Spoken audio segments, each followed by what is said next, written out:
Yeah. Trapaholics, real. Welcome to the DIY mining show with Miles and Ryan. Today we'll be searching for the gold. How do you expect to find gold in the middle of Georgia? You can do anything you put your mind to, Miles. We just need to know a few things. It is a non-metal, that is. Shiny, soft, malleable, and has a chemical symbol of AU. Yeah, we know that. But I don't think you can find it in just Bermuda grass. You are right. It does not rain gold, Miles. Although, that would be very bold. Your rhyming skills aren't as good as your knowledge in gold. You're supposed to say that I'm right, then tell me we can mine it.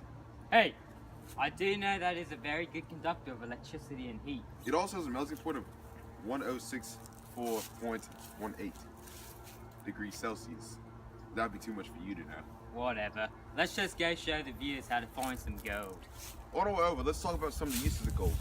The primary use of gold is for jewelry, which, as you can see on that lady over there, is very smart use. All right, man, let's focus on the gold. Gold is more of a form of coinage and is used for many electronics. Yes, and we also use gold in dentistry and aerospace. Crazy stuff. By the way, viewers, if you're wondering while we're reading off leaves, over the years, me and Ron have learned how to read the leaves and determine what's around us, and to learn things about the different minerals that surround us and different wildlife and different trees. So keep tuning in for our show, and you're going to see more of this. But let's continue. Crazy stuff, alright. All right, but you're getting a bit too excited now. With all your knowledge about gold, let's see if you know how to mine it. Before I mine it, we need to tell the viewers where it's found. So if they want to take up on some gold searching, they can. Right. So they can find gold in silverite and calaverite, which are gold-bearing minerals. Also, gold is usually found in embedded quartz veins. Interesting. It is mined in South Africa, USA, in places particularly known as Nevada and Alaska. I don't really know those off, but yeah, it's alright. Russia, Australia, the home country, and Canada. You never said Georgia, mate. We're going to break history today, I tell you. Breaking history. All right. Right, let me start my mining now. Let me explain to the users what we do. So in place of mining, the gold is retrieved by metal detecting, penning, cradling, sluicing, and dredging. Using gravity and water to separate the dense gold from the other materials that surround it. This is the most common gold mining ceremony for amateur gold hunters like my man Miles here. Oh. Also, hard rock mining is a process of using open pit or underground mining tunnels, like this, to retrieve gold from the rock. The method of gold mining is responsible for recovering most of the world's gold supply. Wow. I should know you knew how to mine gold. Our partner here is a prodigy. You did forget one category, though. This method is largely becoming deprecated as the yield of gold is often very low and environmental impact and costs of the operation are substantial. The gold ore is finely crushed rock or earth containing trace amounts of gold, which are extracted using the chemical process. The most commonly used chemical for this process is cyanide. The only problem with gold mining are the environmental effects. Mining causes erosion, formation of sinkholes, loss of biodiversity, and contamination of soil, groundwater, and surface water by chemicals from a mining process. Dirty gold mining has ravaged landscapes, contaminated water supplies, as you can see here, and contribute to the destruction of vital ecosystems. Cyanide, mercury, and other toxic substances are regularly released into the environment due to dirty gold mining. Man, the mining poison water supplies, killed fish, and harmed local tourism. So sad.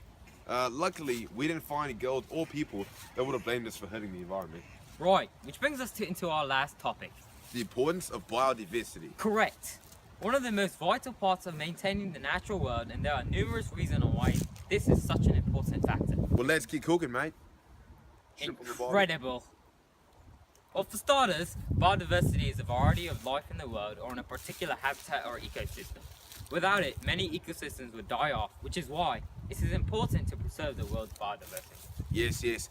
Some reasons for preserving the world's biodiversity includes climate stability, medicinal resources and pharmaceutical services, pollution breakdown and absorption, maintenance of ecosystems, and tourism, just to name a few. Oh yes, all prime reasons. I think it's time for our daily Super Fast Info Blast.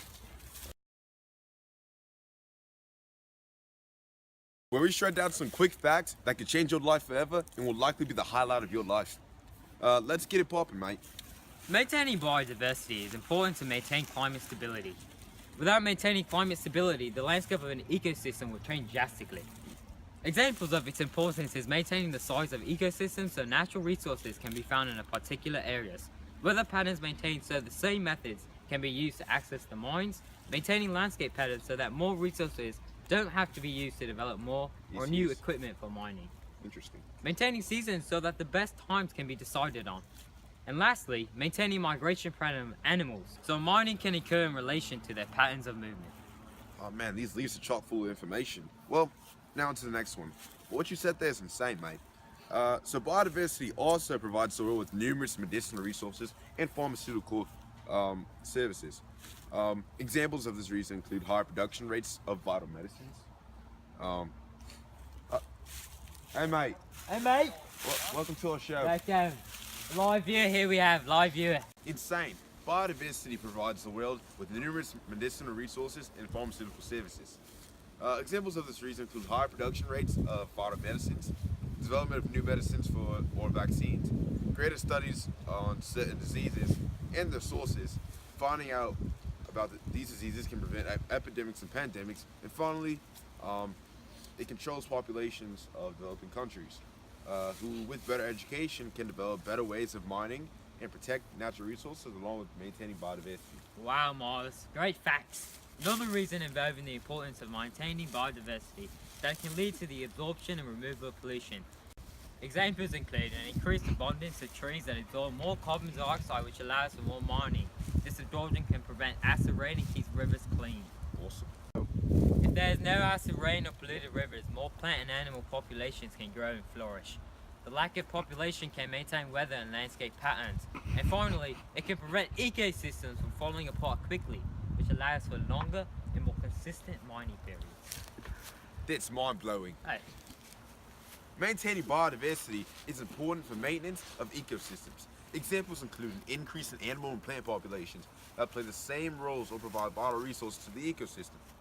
A maintenance of climate, an increase in tree growth, which absorbs harmful substances, cleaner rivers that fuel the maintenance of an ecosystem, and a high yield of resources that can be obtained from different ecosystems that allow for construction of more mining tools. incredible! Last but not nearly least, Myles and viewers, tourism is a major factor of biodiversity maintenance. Tourism can lead to more revenue for an area, which can permit the mining process. It can also lead to a greater education of ecosystems, Incredible. so people may learn to preserve it. It will lead to an increase in infrastructure, which will make access to mining areas easier. And finally, tourism helps support the economies of countries, who in turn can use this revenue to develop mining in certain areas like this for gold. So, these leaves really were jam-packed full of information. These you know? leaves. They're really kind of seeking for the area. It really helps us get a clear grasp of what we're here for, which is mining gold. Gold.